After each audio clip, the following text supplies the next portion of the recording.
थाली वाली सजा ले, दीवा बाल ले, पटड़ी धरिया देली पे और बरामदे में जगह सी कर दे। तेरा बापू बहुत सामान लेके आवेगा। माँ जी क्यों मखौल करो, क्यों तान्ने मारो। जब मेरे बापू ने कहा तो वे आवेंगे जरूर।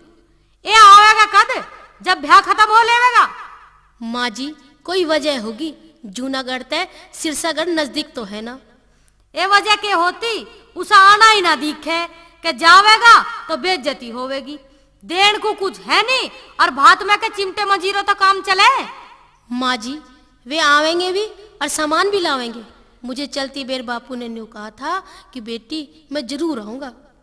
हाँ जा सेवल करिया, हाँ लग रहे हैं तो वे। माँ जी आज मेरी नाव बीच भंवर में फंस रही और तब मुझे भला बुरा कह रही। नहीं वो भी दिन था, मैं बिहाली इतना सामान लाई थी कि सारे गांव में रुका पड़ गया था। हे कृष्ण भगवान अब तू ही संभाल, मैं क्या करूं।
सारी सोच माटी में मिल गई,